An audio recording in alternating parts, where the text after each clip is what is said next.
Olá, bem-vindos a mais uma live do programa Reflexões Pedagógicas, Diálogo entre Teoria e Prática. Sejam acolhidos e abraçados pela equipe GEINF. Essa live foi elaborada pela equipe de gerência da Educação Infantil CEMED. Reflexões Pedagógicas é um programa de formação continuada da Secretaria Municipal de Educação de Campo Grande, MS. Agradecemos o apoio da Divisão de Tecnologia Educacional e da Divisão de Educação Especial. Agradecemos também às secretárias Elza Fernandes e Soraya Inácio, o nosso superintendente Valdir Leonel e nossa gerente Bel Correia. Agradecemos também os tradutores Ricardo e Cláudia. Eu sou a professora Iná e, juntamente com a professora Jaqueline, iremos apresentar essa live. Olá, Jaqueline. Olá, Iná. Prazer estar com você mais uma vez. Bom dia a todos. Na live de hoje, nós discutiremos o tema o desenho e o seu percurso criativo, tá? Considerando as especificidades dentro da educação infantil. E essa live, ela destina-se aos professores da educação infantil do grupo 1 ao grupo 5, ok? Pode passar o slide. Como o nosso tema é o desenho, então nós queremos saber, né, qual é a definição, afinal, do desenho. E nós podemos dizer que existem várias definições do que possa ser o desenho. Tudo que vemos na nossa paisagem cultural, construída e inventada pelo homem, algum dia foi projetado e desenhado por alguém. A roupa que nós estamos vestindo, a cadeira que nós estamos sentada, as ruas onde nós transitamos, né, o prédio, a praça, enfim, o desenho está em tudo. Em todas as atividades humanas, então, o desenho acaba se manifestando. Pode passar o slide.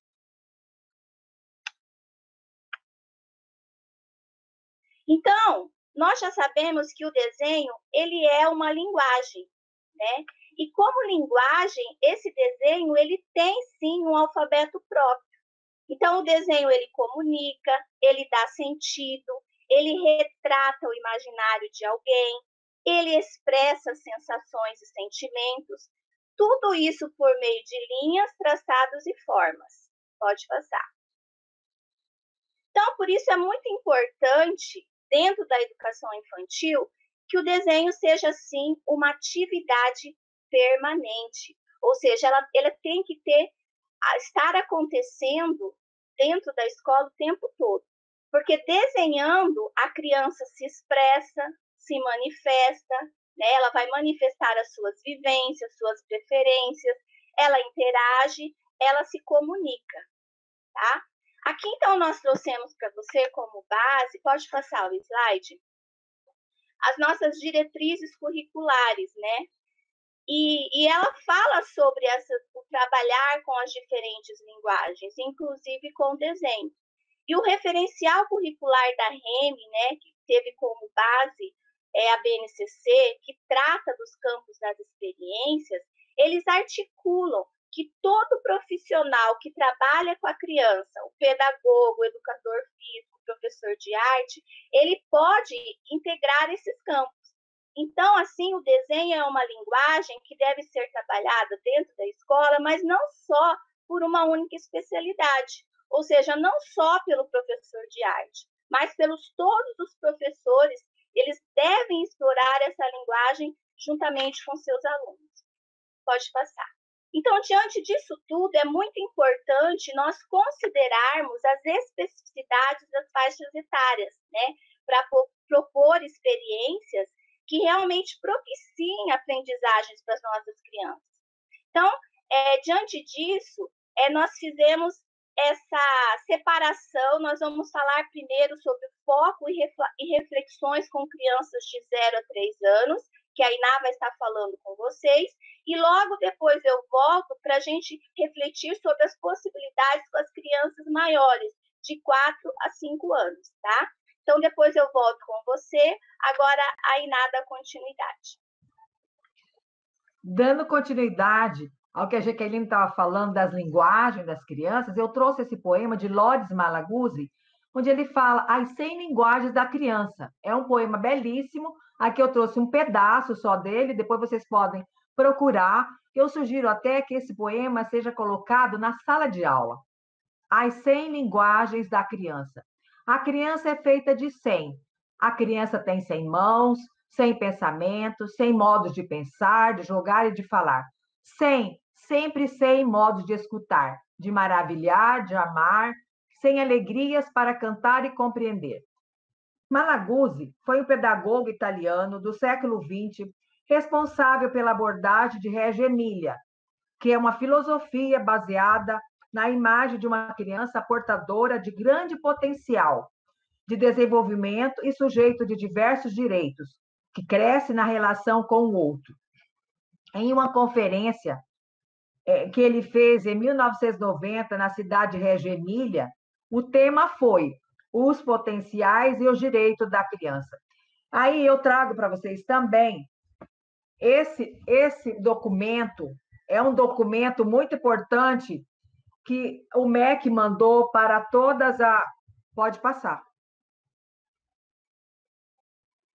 Este documento que o MEC enviou a todas as EMEIs para trabalhar os direitos da criança. Então, ele tem lá, nossas crianças têm direito a desenvolver sua curiosidade, imaginação e capacidade de expressão. Ter uma clareza sobre os direitos das crianças é uma concepção de infância. Como a educação infantil é o ponto de partida para a construção de um trabalho pedagógico consistente que se inicia no planejamento do professor. Eu recomendo aos professores todos, e não só aos professores, mas aos assistentes, coordenadores, diretores, toda a equipe da escola, conhecer e ter acesso a esse documento, para quando o professor for preparar as suas aulas, ele não esquecer de nenhum direito que cabe à criança. Eu vou ler para vocês aqui, a página 21, alguns direitos. Nossas crianças são incentivadas a se expressar através de desenhos, pinturas, colagem, modelagem e argila. Nossas crianças... Você já falava lá atrás sobre esses direitos, e eu continuo falando para vocês sobre a importância desse documento. Esse documento ajuda na elaboração do seu planejamento. Pode passar. É através da relação com o adulto que a criança amplia, que a criança pequena amplia sua atuação no mundo. Eu trago... o cérebro da criança, até os 3 anos, ele vai se desenvolvendo pela interação entre ela, o adulto e o meio.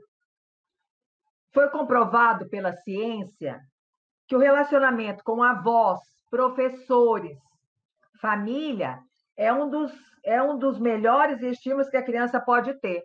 Passa.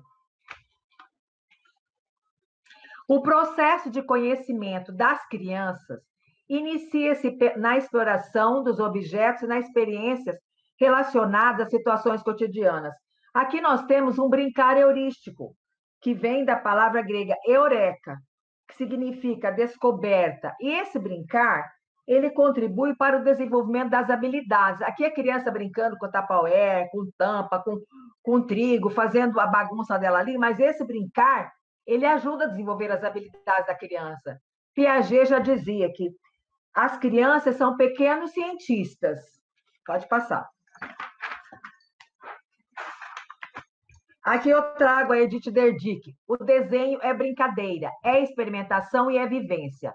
A precisão do gesto no papel está ligada à apreensão e domínio corporal, como um todo, a sua capacidade de encontrar apoios, entender os mecanismos corporais de equilíbrio e desequilíbrio.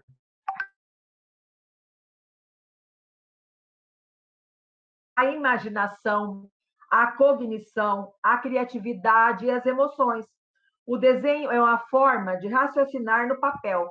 Tem um psicólogo suíço que se destacou pelos seus estudos do desenvolvimento infantil. Ele tem uma frase muito forte, que ele fala que o desenho é um pedaço da criança deitada no papel. Pode passar. A criança lê o que o espaço conta. A criança constrói um percurso de aprendizagem que está nela, a partir das escolhas que faz entre as oferecidas pelo professor e as atividades todas devem ter intencionalidade, como diz Paulo Fock. Todas as atividades preparadas pelo professor devem ter intencionalidade, é claro, né? Pode passar. O corpo é a ponta do lápis. Novamente, a Edith Derdick. O corpo inteiro está presente na ação, concentrado na pontinha do lápis. Este funciona como ponte de comunicação entre o corpo e o papel. O desenho é uma linguagem inata. Toda criança do mundo todo, do todo o planeta, gosta de desenhar. E Edith Derdick fala o seguinte, que devemos dar várias oportunidades para desenhar. Quanto mais atividades oferecidas, melhor para o seu desenvolvimento motor. Pode passar. Pintar com o corpo todo. Aqui eu quero lembrar uma pedagoga, doutora em educação da USP, doutora Mônica Caldas Eriberg, ela diz o seguinte, que as crianças não têm corpo, elas são um corpo, um conjunto de capacidades motoras, cognitivas, sociais e culturais. Por isso, trabalhar os movimentos das crianças pequenas e também desenvolver a capacidade de comunicação e cognição. Essa meleca é necessária a criança trabalhar desse jeito, se envolver o corpo todo dela, porque a criança pequena de 0 a 3, ela aprende dessa forma. E eu quero deixar aqui uma sugestão para vocês do estudo de um artigo da doutora Mônica. É o seguinte, o título do artigo é A Linguagem da Cultura Corporal sob o olhar de professores da educação infantil. Este artigo é uma conversa do professor de educação infantil com o professor de educação física. É muito bacana. Eu sugiro vocês estudarem esse documento, esse artigo dela, vai enriquecer melhor as aulas de vocês. Pode passar.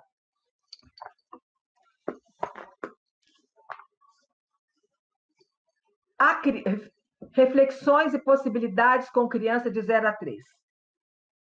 O professor precisa oferecer experiências de forma a permitir que a criança explore suas possibilidades gestuais do desenho.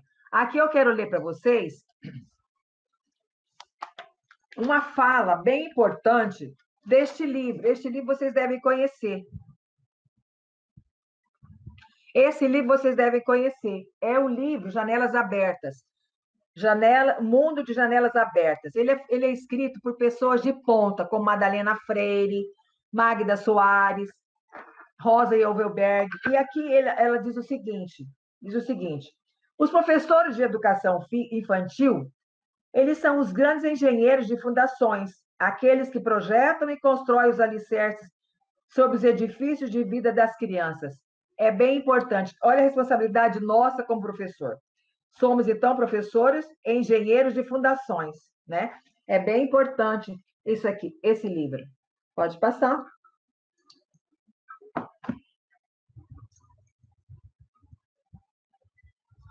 Para a criança, o desenho inicia-se pelo simples prazer do gesto. Começa a desenhar imitando o gesto do adulto. Criança risca por impulso, sem direção certa. Nem sempre segue os movimentos. Mas a criança, ela mantém uma relação de propriedade com os seus rabiscos. Ela conhece seus rabiscos, ela entende aquilo que ela faz. É muito importante. Pode passar. Riscadores fáceis. Riscadores fáceis para segurar. Quando a criança for trabalhar lá na escola, quando a gente voltar, se Deus quiser, nós vamos voltar logo, né? Então, nós vamos trabalhar com giz de cera mais grosso, com gravetos, né? Carvão, tijolos mais grossos, que caiba na mão da criança. Propostas de materiais de diversas texturas para o bebê explorar. Aqui, vou dar para a criança explorar lixa, tecidos, plásticos, espumas. Fixar suportes em diferentes posições. Esse suporte em diferentes posições, muitas vezes na escola, tem lá o azulejo, onde a criança pode fazer os seus desenhos. Não sei se vocês já viram aquele livro de metro, é um livro de metro que ele tem um adesivo e a gente cola na parede. É maravilhoso esse livro. Outra coisa, tem um e-mail, fez uma atividade que eu achei bem interessante.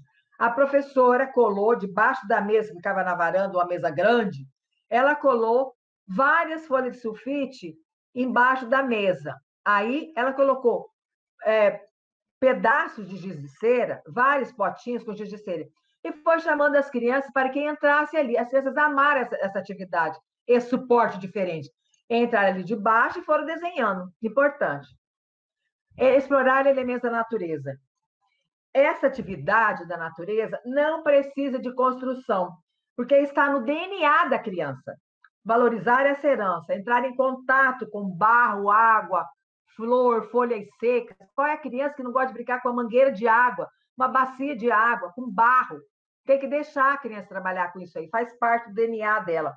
Isso é necessário para a formação do corpo e da mente. Pode passar? Possibilidade de deixar marcas em vários suportes, o corpo, as paredes, o chão, entre outros. Frenet, um pedagogo francês, ele já dizia assim: a tentativa experimental é a técnica da vida, conhecer por meio de vivência. É importante que a criança participe daquilo que ela está fazendo, vivenciar. Para nós adultos é importante vivenciar para a gente aprender. Imagina a criança. É muito importante deixar vivenciar o que ela vai fazer. Pode passar? É visível a concentração do corpo inteiro presente no ato de brincar de uma criança. A Ana Albano fala isso. É preciso ter sensibilidade para entender o olhar da criança. Elas usam muitos sentidos. Pode passar? É a sensação de estar inteiro no que está realizando, o que une o artista à criança. A criança brinca porque não poderia viver de outra forma. Por isso desenha, por isso cria, por isso brinca.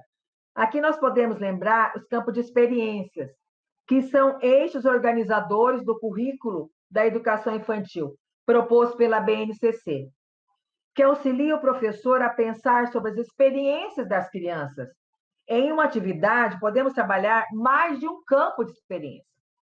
Nesse caso aqui dessa atividade, pode trabalhar corpo, gesto e movimento, traços, sons, cores e formas.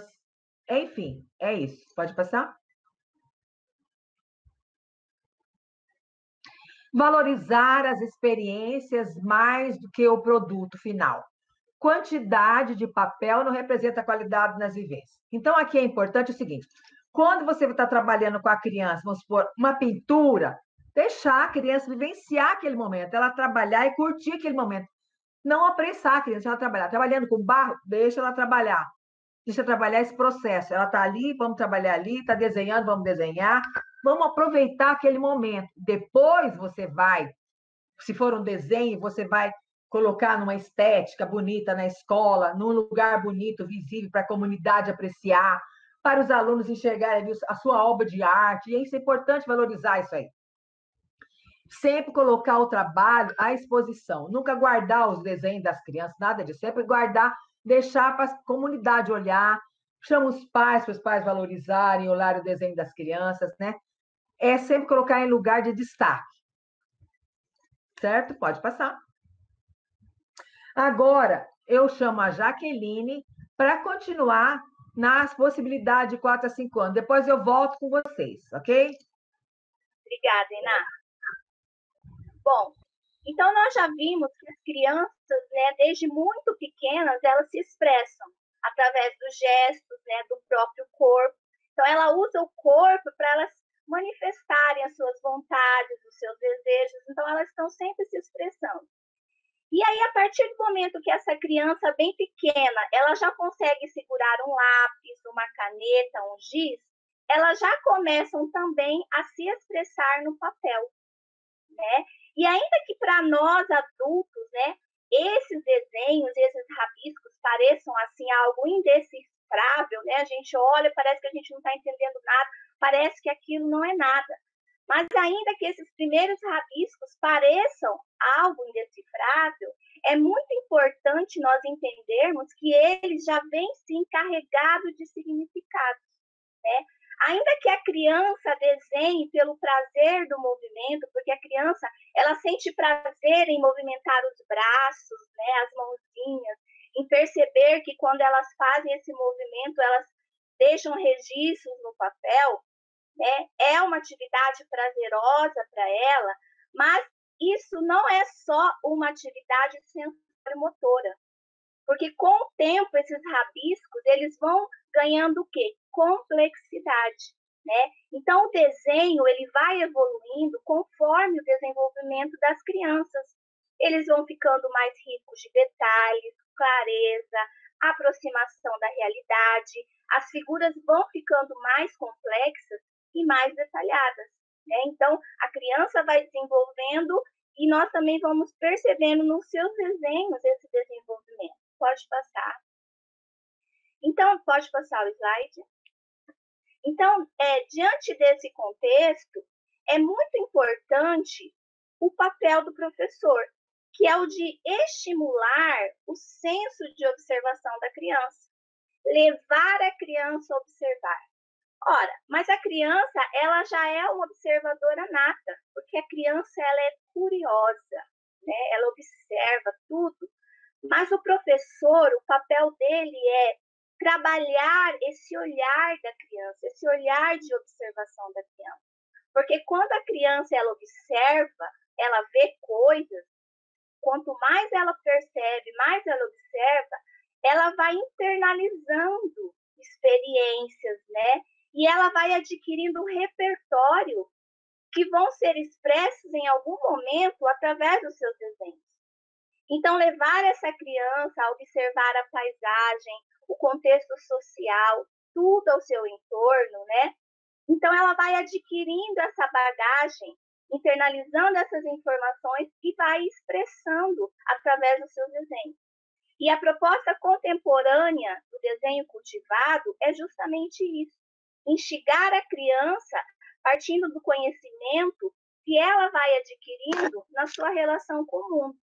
Então, o livro Desenho Cultivado da Criança, da Rosa Yavelberg, ela é uma autora que nós estudamos muito, nós vemos bastante livros dela, ao final vocês vão ter várias referências do material da Rosa e outros autores a que nós buscamos, né? A Rosa Yavelberg, ela fala muito sobre o desenho cultivado. E segundo essa autora, ela coloca bem claro que a escola tradicional, ela pregava que por não saber desenhar, então as crianças precisavam fazer cópias e cópias e mais cópias do desenho, para quê? Para chegarem mais próximo à perfeição, de acordo com o modelo da cultura adulta. Então, hoje nós já sabemos que essas propostas já foram superadas. Porque impor um ponto de vista do adulto é não levar em conta o saber da criança. Pode passar o slide. Então, é muito importante nós sabermos que o desenho ele não surge do nada. Ele precisa, sim, ser estimulado de forma significativa. Tá? E aí aqui nós temos essa afirmação. Se a gente sabe desenhar, pensar, a gente sabe desenhar. Quantos professores, né, já não se depararam com situações em que seus alunos chegam para ele, né, e falam: eu não sei desenhar isso, eu não vou desenhar isso, eu não consigo desenhar. Né? Quantas vezes? O que acontece numa situação como essa? Essa criança, ela está demonstrando uma insegurança que ela tem. Por que ela tem insegurança? Ao fazer determinados desenhos e se sente incapaz de fazer e diz que ela não consegue, que ela não sabe fazer.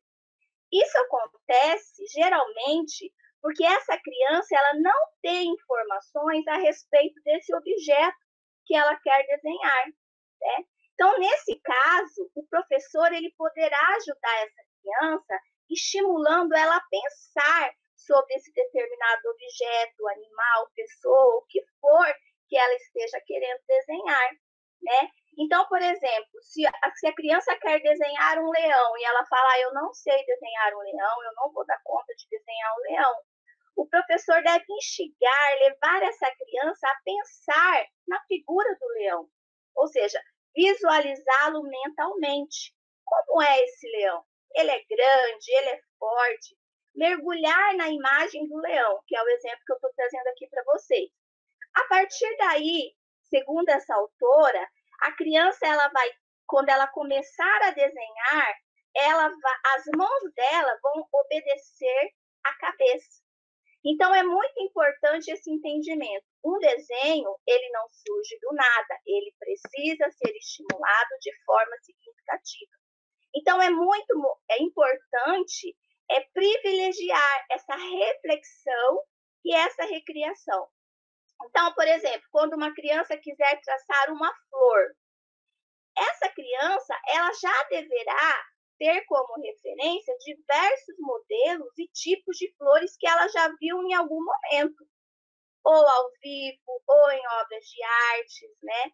Ou seja, ao invés dessa criança elaborar aquela famosa imagem clássica das pétalas de flores em forma de coração, quem é dessa época? Eu sou dessa época, que todas as minhas flores, as minhas pétalas, tinham formato de coração. Eu e as minhas coleguinhas sempre desenhávamos assim. Era a referência e era o modelo que nós tínhamos na época. Mas não precisa ser assim, né? Então, quando a criança for elaborar essa imagem, ela tem que ter referências para poder ser influenciada por vários modelos de flores que ela já viu, porém garantindo a liberdade de expressão de cada criança, ok? Pode passar o slide? Então, diante desse contexto, a Iná até citou aqui a questão da valorização do desenho da criança.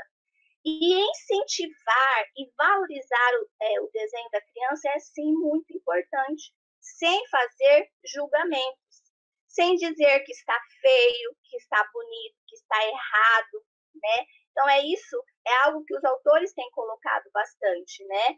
Que a valorização do desenho da criança, ele tem que acontecer em todo momento, né? Então, quando o professor olha para o desenho de uma criança sem entender nada e ele pergunta, o que é isso? Qual o problema dele perguntar o que é isso? Né? Se ele realmente, o professor não entendeu nada do que está posto ali, naquele papel. Parece uma pergunta simples, mas ela também tem carregada de significados, né? Então, não é recomendável fazer esse tipo de pergunta, porque quando você olha para o desenho da criança e mostra para ela que você não entendeu nada, né, que você fala para ela o que é isso, essa criança internamente pode se sentir frustrada, porque ela vai ter que explicar em palavras o que ela tentou expressar, né? Obviamente que essa criança deve expressar as suas obras, as suas criações. Mas, ao invés de perguntar, por exemplo, para essa criança o que é isso, nós podemos mudar um pouquinho essa frase, substituindo o que é isso para conte-me mais sobre o seu desenho. Fale mais sobre ele. O que você pensou, no que você imaginou, e automaticamente essa criança ela vai falando, ela vai expressando, sem se sentir frustrada do professor olhar, do adulto não entender nada daquilo que ela tentou expressar ali naquele papel. Pode passar. Então, é muito importante essa valorização. Olha essa citação. O desenho é um pedacinho da alma da criança deitado no papel. Então, quando nós falamos de valorização do desenho infantil, ele é um ponto importantíssimo no papel do professor, que a Iná até colocou aqui, falando da questão das exposições. Então, a maneira como nós interagimos com a criação de cada criança, ela demonstra, sim, o valor que nós estamos dando a essa criação, a essa produção. Então, expor o trabalho da criança é uma forma de valorizá-los. Então, não colocar de qualquer jeito, em qualquer espaço que está sobrando, em qualquer parede, mas preparar o lugar, preparar um painel, preparar uma parede, para que esses desenhos das crianças sejam expostos, para que elas mesmas percebam como tem o valor da sua criação, né? Então, é muito importante essa valorização. Então, dessa maneira, toda a comunidade escolar, a própria família, vai começar a perceber que não importa a maneira, os traços da criança, mas tudo que ela faz tem o seu valor, né? Então, é muito importante essa valorização. Pode passar o slide. Então, diante disso tudo, nós podemos dizer que não existe desenho imperfeito, ok? Criticar negativamente o desenho das crianças, na maioria das vezes, é por isso. É porque nós o julgamos imperfeito. E o desenho da criança, ele deve ser valorizado, como nós já dissemos, e vamos afirmar isso a todo momento, eles são frutos das suas vivências e das suas experiências. Então, acreditar que um desenho só é bom a partir do nosso próprio ponto de vista adulto, dos nossos gostos, enfim, é um erro que ele já foi superado e deve ser superado, porque ele é a expressão do viver da criança, das experiências que ela tem. Então, no desenho da criança não há certo ou errado, não existem cores certas, existe a cor que a criança escolheu. Então, se a criança desenhar uma melancia e pintar de rosa, eu não vou dizer para essa criança que está errado, porque a melancia dela é rosa, porque é a cor que ela escolheu.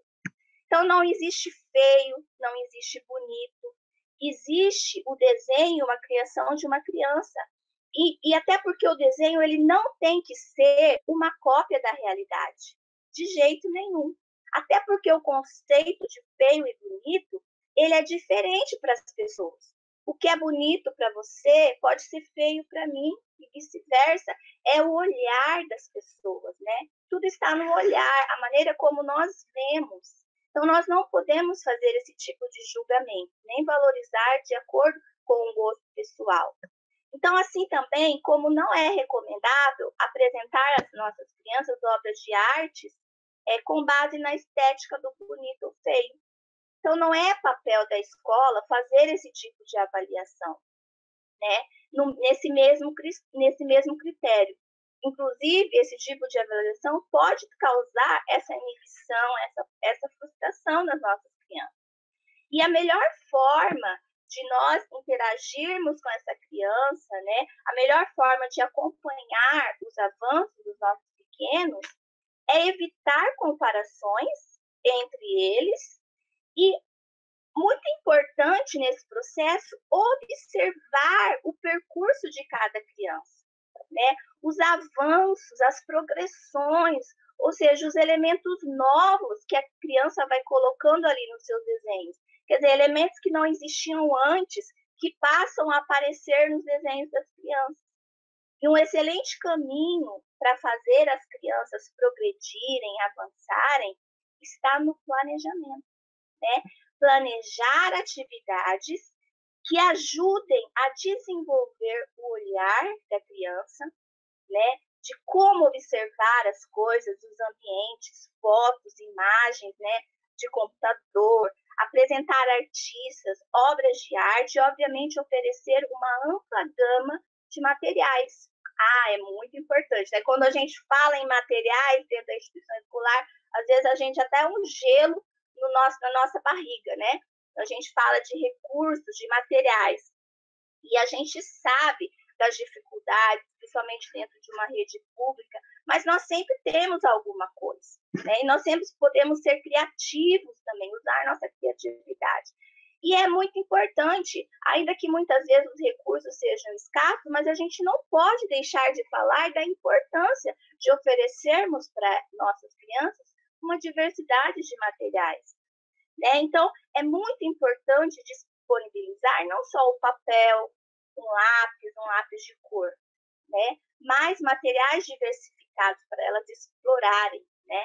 Então, tintura corporal, tintura a dedo, caneta, carvão, giz, maquiagem, tinta de tecido, esses são exemplos de algumas possibilidades que vocês sabem melhor do que nós, mas nós temos que buscar ser criativos.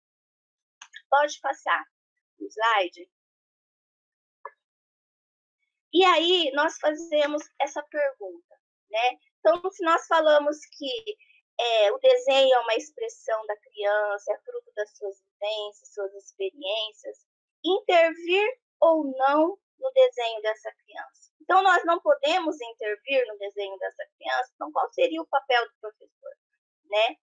E a resposta é sim. Nós podemos sim intervir no desenho da criança, né? Mas essa intervenção não é no sentido de fazer com que ela tire ou coloque coisas no seu desenho, ou que faça como nós queremos, né? Ou que seja conforme o nosso modelo. Não é esse tipo de intervenção. O recomendado é que o professor participe desse momento de criação, do desenho da criança, sem fazer julgamento, como nós já dissemos, mas sempre fazendo perguntas, instigando a criança a pensar mais sobre a própria criação. Então, isso é uma maneira de intervir. E o papel do professor é dar condições para que a criança possa se expressar. E existem muitas possibilidades de criar situações para os desenhos. Então, por exemplo, se uma criança ela tem a tendência a fazer desenhos muito pequenos, pequenininhos assim, essa criança ela precisa ter a oportunidade de se expressar dessa maneira, de desenvolver essa habilidade, abrir os braços em um papel maior e experimentar outros tipos de movimento. Né? E o professor pode possibilitar isso. Em contrapartida, uma criança que tem a necessidade corporal e expansiva de desenhar de maneira agitada, então ela é uma criança que precisa de mais espaço, ela é mais agitada, ela também precisa ter essas possibilidades, esse espaço. Então não adianta dar um pedacinho de papel minúsculo só para a criança, num espaçozinho apertado, porque a criança ela precisa de espaço para ela poder ampliar, inclusive, os seus movimentos. Então, nesse contexto, é importante que a escola repense qual espaço está dando ao desenho da criança, né?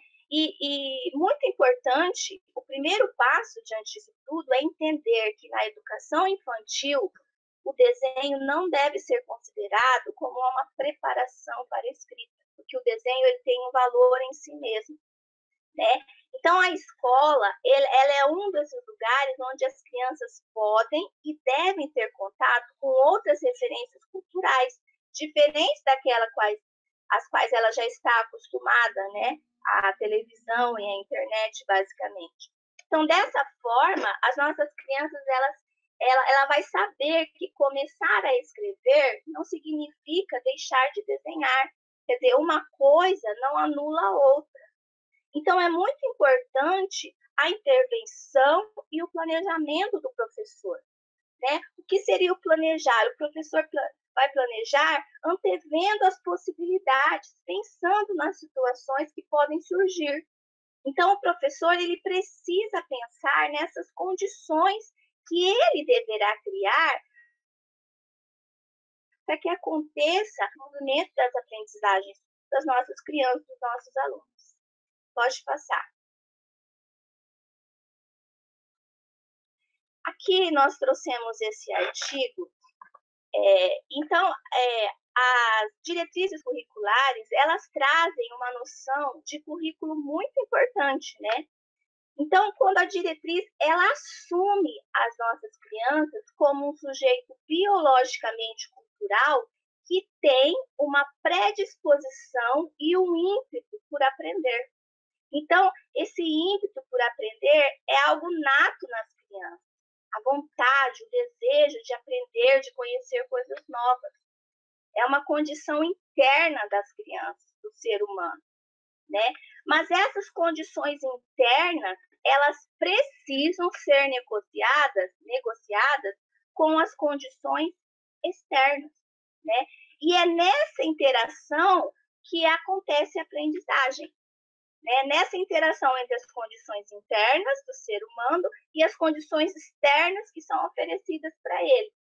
Então, diante disso, cabe ao professor criar essas condições externas. Pode passar.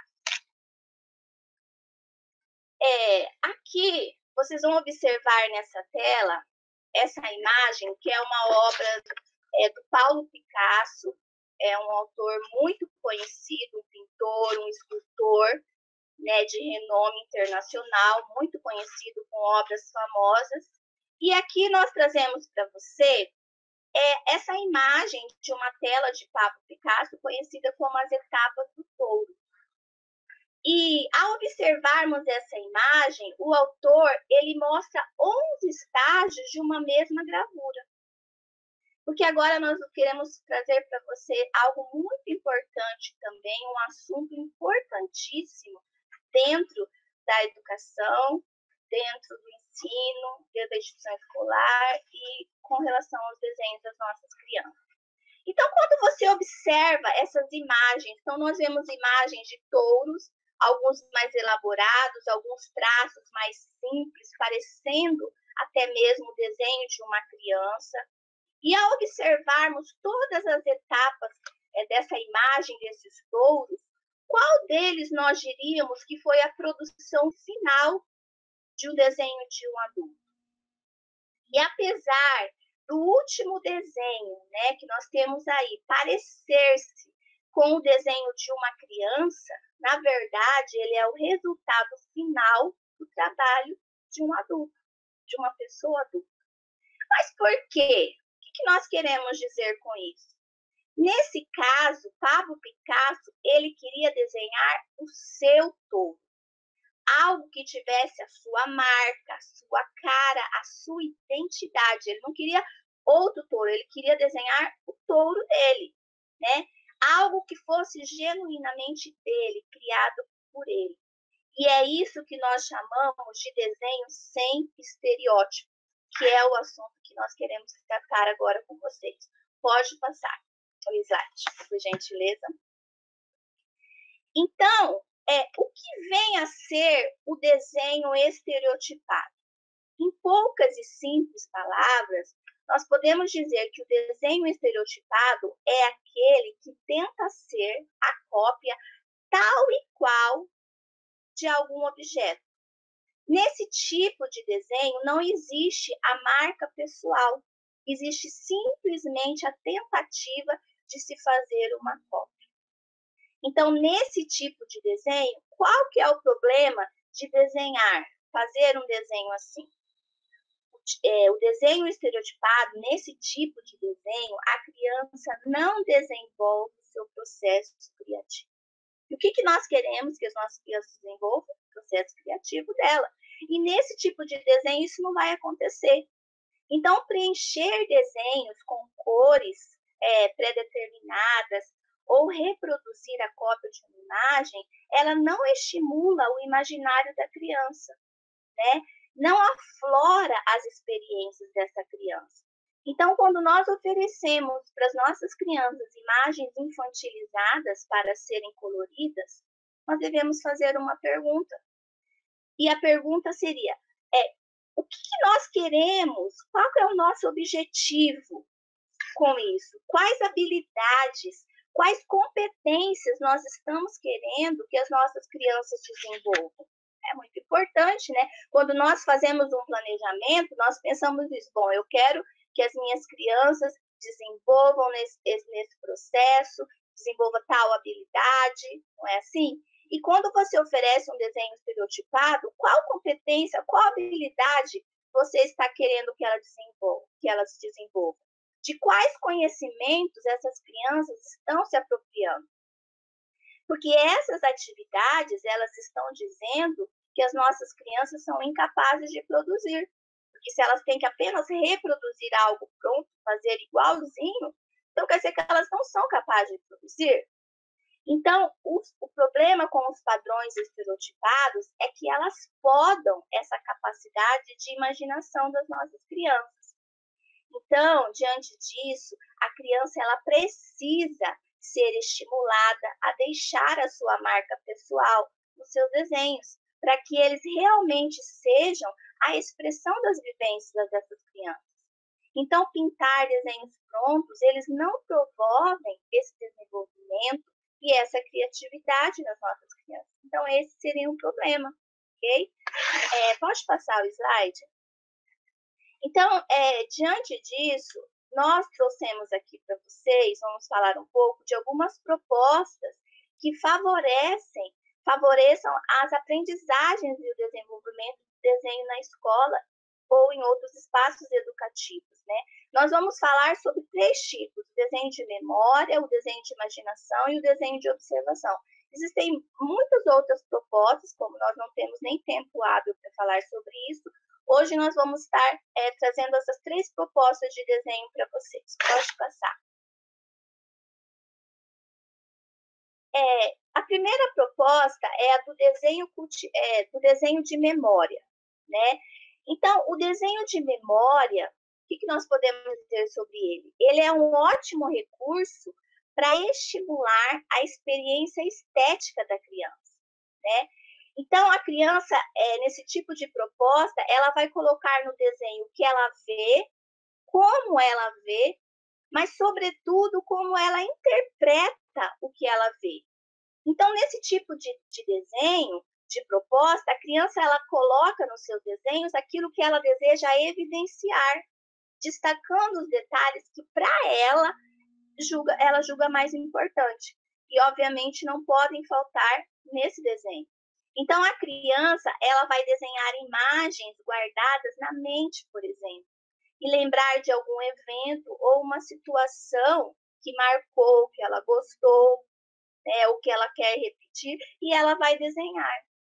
Nesse tipo de proposta, como sugestão para o professor pode, por exemplo, propor como desenho de memória temas familiares para essa criança, né? Como o lugar onde ela mora, as coisas da casa, as roupas, os alimentos que ela gosta, ou seja, situações do dia a dia dessa criança. Pode passar. Aí nós temos também o desenho de imaginação, né? Nesse tipo de proposta, como o próprio nome diz, a criança ela vai dar asas às suas imaginações. Então, nesse jogo imaginativo, a criança ela pode experimentar e vivenciar diversos caminhos, né? Ao inventar um personagem, por exemplo, né? A criança ela está tão ela gosta tanto desse mundo imaginário, de personagens fictícios, de super-heróis, né? Tudo isso as crianças gostam muito, atraem muito ela. Então, ela ser influenciada, que ela faça esse tipo de desenho, que ela imagine algo novo, que não exista, né? Então, por exemplo, ao inventar um personagem, ela consequentemente também vai inventar o modo de ser desse personagem novo, o universo onde ele vive, como ele vive, né? Então, quando a criança, quanto mais oportunidade ela tiver de desenhar, mais oportunidade ela vai ter de criar, de imaginar, de usar a sua imaginação, né? Então, nesse tipo de proposta, o professor ele poderá sugerir a essa criança, por exemplo, desenhar um super-herói criado por ela, um super-herói novo, uma cidade imaginária, um animal maluco, ou seja, algo que não existe. E os temas, inclusive, podem e devem ser sugeridos pelas crianças, né? Porque elas já estão inseridas nesse mundo de fantasias e elas são muito boas nisso, né? Então, é muito importante estimular a criança a fazer esse tipo de desenho. Pode passar o slide. E aí nós temos uma outra proposta, que é o desenho de observação. Esse tipo de proposta, o desenho de observação, ele é um ótimo exercício de memória visual, né? Mas que tem que ficar bem claro que nós já afirmamos isso anteriormente, né? Não é reproduzir o que está sendo observado, fazer uma cópia tal e qual, mas é tornar visível o que os olhos da criança selecionaram como mais importante daquilo que ela observou. Então, dessa forma, cada desenho será, sim, uma expressão pessoal de cada criança. Então, cabe ao professor criar as possibilidades para que isso aconteça. Então, observando o interesse da criança por determinado objeto, tá? Então, como sugestão para o professor nesse tipo de proposta, ele poderá colocar, por exemplo, em uma mesa, né? Ou na sala, ou fora da sala de aula, em algum lugar. Então, por exemplo, vários objetos totalmente diferentes. Por exemplo, pode ser frutas, garrafas, vários tipos de objetos formando um conjunto, né? E pedir para que as crianças observem aquilo que está diante dos seus olhos. E aí, pedir para que essas crianças desenhem o que elas observaram. E aí nós vamos perceber que nenhum desenho vai ser igual ao outro, porque a criança vai desenhar do seu jeito aquilo que os olhos dela selecionaram como mais importante, o que chamou mais a atenção dela, naquilo tudo que ela observou. Então, nenhum desenho vai ser igual ao outro, ok? Pode passar o slide. Então, aqui nós vamos deixar como sugestão para você um vídeo, né? Esse link vai estar disponível para vocês quando vocês acessarem o blog, né? Vai estar disponível para que vocês possam assistir em outro momento, que agora nós não podemos passar. É um vídeo muito interessante, né? E ele mostra crianças de 3 a 5 anos que desenham enquanto falam sobre as suas produções. Elas se expressam, né? Então, o professor, no caso a professora, ela interage, ela conversa, ela instiga os seus alunos a falarem sobre os seus desenhos. E aí vocês vão ver muito claramente a capacidade de expressão de cada criança, a sua imaginação e a criatividade delas, além da propriedade delas em falar dos próprios desenhos. Ok? Pode passar o slide. Bom, aqui nós estamos chegando ao encerramento, logo depois a Iná vai encerrar com vocês. Mas nós percebemos que o tema desenho, ele é um tema inesgotável. Nós poderíamos continuar muito tempo falando sobre o desenho e fazermos muitas outras lives sobre o desenho, porque ele é um tema amplo, inesgotável realmente, e muito interessante, né? Mas é muito importante esse entendimento de que toda criança pode sim desenhar. Toda e qualquer pessoa desenha. Porém, percebe-se que é um caminho longo a ser percorrido, né? Permeado por muitas experiências e precisa ter muito incentivo nesse processo, né? Então, o professor, ele precisa ter essa relação de acolhimento, de incentivo, de acompanhamento da criança. Ele precisa acompanhar o processo de cada aluno, né? Sabendo que cada um é diferente do outro, nenhum é igual ao outro, né? Entender que o conjunto, né, de desenho de cada criança, ele tem a sua própria história de vida, suas experiências, suas emoções e seus sentimentos, ok? Então, isso que deve ficar para nós nesse momento. E nos próximos slides, então, nós vamos deixar com vocês algumas referências de boas leituras para quem tiver interesse em se apropriar mais desses conhecimentos, né? E a Iná vai finalizar com você falando dessas referências e também nós vamos deixar sugestões de sites que vocês podem estar visitando. Então, eu fico aqui com vocês, agradeço. Agora é com a Iná.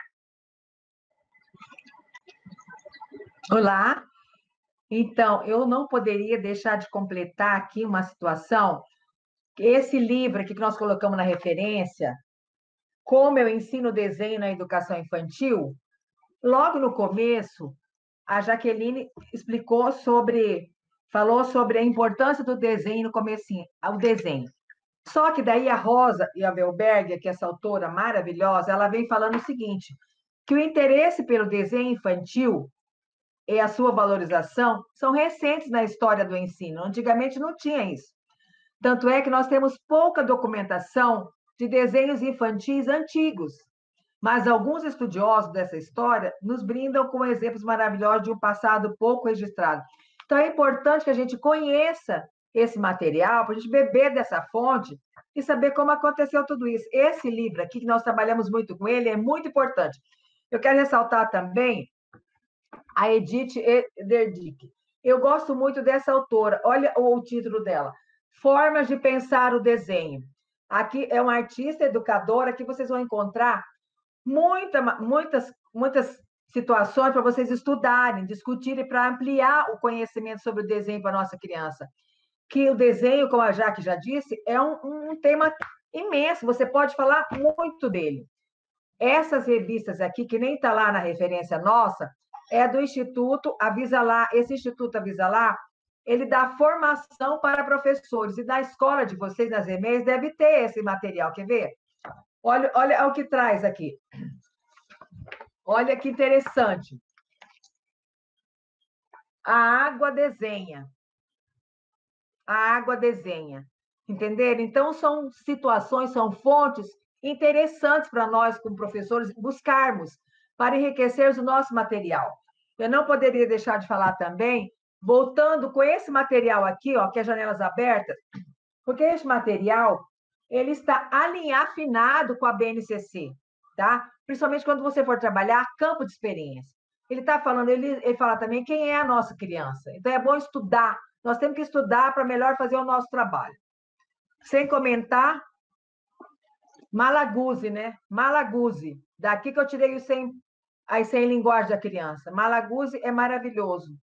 E esse material nós temos no setor. Caso vocês precisem, pode procurar a gente lá. Outra coisa também, o nosso referencial. O nosso referencial, todo mundo tem, né? Aqui está cheio de atividades preparadas por especificidade de ano das nossas crianças, tá? É importante. Pode passar? Aqui nós fazemos sugestões de páginas, de cursos, lives, webinários, livros online gratuitos e nas redes sociais. Olha lá, encontros e conexões, diálogos pedagógicos, ateliê carambola, projeto desenhaça. Então, são coisas que nos ajudam, que nos alimentam, né? Nós precisamos de nós, professores, temos que estar em constante busca desse conhecimento. Pode passar? Aqui trouxe também endereço online de Museu Cultura Dom Bosco, das Culturas Dom Bosco. Né? Você visita com a criança, é importante, é interessante, é o bonito, é o belo. Mostrar o belo para a criança. Pode passar?